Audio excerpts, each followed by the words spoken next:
Assalamualaikum warahmatullahi wabarakatuh. Perkenalkan, nama saya Tarisa, mahasiswi Universitas Terbuka Program PGSD dengan NIM 859811192. Hari ini saya akan melakukan tugas mata kuliah PDGK 4107 Pratikum IPA di SD dengan modul 3 makanan dengan kegiatan Pratikum 2 uji makanan.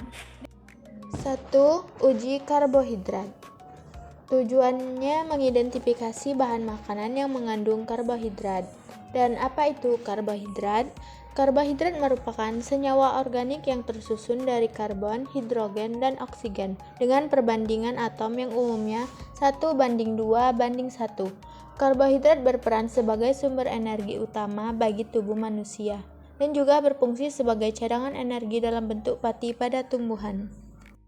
Dan apa itu uji karbohidrat? Uji karbohidrat menggunakan larutan yodium didasarkan pada reaksi kimia antara yodium dan molekul amilum atau pati yang menghasilkan warna biru keunguan. Alat dan bahan yang saya persiapkan ada alat tulis buku, tabel pengamatan, piring atau wadah, sendok, betadin, tisu secukupnya, dan bahan. Langkah-langkah pengamatan. 1. Menyusun semua makanan dan diberi nama bahan-bahan makanan yang akan diuji. 2.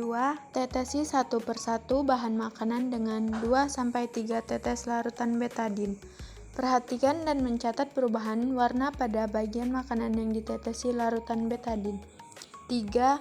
Mencatat bahan yang diuji manakah yang menunjukkan warna ungu biru setelah ditetesi larutan betadin. 4. Mencatat semua hasil pengamatan ke dalam lembar kerja dan membuat kesimpulan. Untuk hasil pengamatan bisa dilihat pada pisang, sebelum ditetesi berwarna putih kekuningan dan setelah ditetesi betadin biru ungu.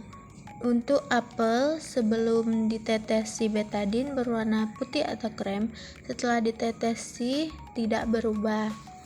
Untuk nasi, warna sebelum ditetesi betadin warna putih dan sesudah tetesi biru ungu gelap. Pada telur rebus, sebelum ditetesi betadin berwarna putih dan warna setelah ditetesi tidak berubah. Untuk tahu putih, sebelumnya berwarna putih dan setelah ditetesi betadin tidak berubah. Untuk margarin, warna sebelum ditetesi kuning pucat dan warna setelah ditetesi tidak berubah. Untuk biskuit, sebelum ditetesi berwarna coklat dan setelah ditetesi betadin berwarna biru ungu.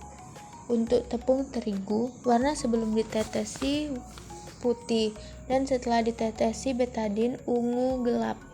Gula pasir, awalnya warna putih, setelah ditetesi betadin tidak berubah. Dan yang terakhir kentang, warna sebelum ditetesi betadin warnanya putih atau krem dan warna setelah ditetesi betadin biru ungu gelap. Jadi kesimpulannya, bahan makanan yang terbukti mengandung pati atau karbohidrat adalah pisang, nasi, biskuit, tepung terigu, dan kentang. Sementara itu apel, putih telur, tahu, margarin, dan gula pasir bukan merupakan sumber pati utama. Meskipun beberapa di antaranya mengandung gula sederhana, protein atau lemak.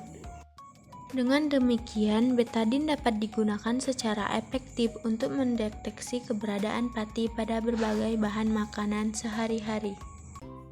2. Uji lemak. Adapun tujuan dari praktikum ini mengidentifikasi bahan-bahan makanan yang mengandung lemak. Alat dan bahan: buku dan alat tulis, tabel pengamatan, kertas HPS 10x10 cm, senter, sendok kecil atau pipet, mangkuk kecil, margarin, minyak goreng, kacang tanah, kentang, pisang, gula pasir, dan wortel. Apa itu lemak? Lemak adalah salah satu zat gizi utama dalam makanan. Lemak tidak larut dalam air, tetapi larut di dalam pelarut organik. Lemak berfungsi sebagai sumber energi utama, membantu penyerapan vitamin A, D, E, dan K, serta melindungi organ tubuh. Dan apa itu uji lemak? Uji lemak adalah cara sederhana untuk mengetahui apakah suatu bahan makanan mengandung lemak atau tidak, dengan cara mengoleskan atau menggosokkan bahan makanan pada kertas, lalu melihat apakah kertasnya jadi tembus cahaya atau tidak. Langkah-langkah pengamatan. 1. Menyiapkan kertas HPS putih yang sudah dipotongi 10 x 10 cm dan memberi nama masing-masing jenis bahan makanan. 2. Meneteskan minyak goreng tipis pada satu bagian kertas, lalu mengoleskan margarin pada bagian kertas lain. 3. Menggosokkan bahan padat seperti kacang tanah, kentang, pisang, atau wortel pada kertas beberapa kali hingga kertas terlihat basah. 4. Membiarkan kertas selama 10-15 menit agar mengering. 5. Mengamati kertas di depan cahaya, lampu atau senter. Bila ada noda yang lebih bening atau tembus cahaya, berarti bahan tersebut mengandung lemak. 6. Mencatat semua hasil pengamatan pada tabel dan membuat kesimpulan. Setelah kita tunggu 15 menitan, hasil pengamatan terlihat bahwa minyak goreng, margarin, dan kacang tanah meninggalkan noda tembus cahaya pada kertas, berarti mengandung lemak.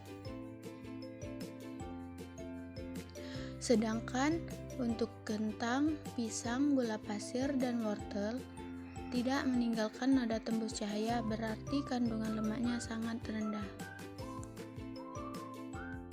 Kesimpulan, jadi uji lemak dengan kertas HPS adalah cara yang sederhana untuk mengetahui bahan manakah yang mengandung lemak dan yang tidak.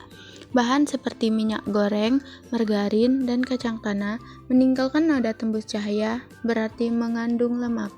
Sedangkan kentang, pisang, gula pasir, dan wortel tidak meninggalkan noda tembus cahaya, berarti kandungan lemaknya sangat rendah.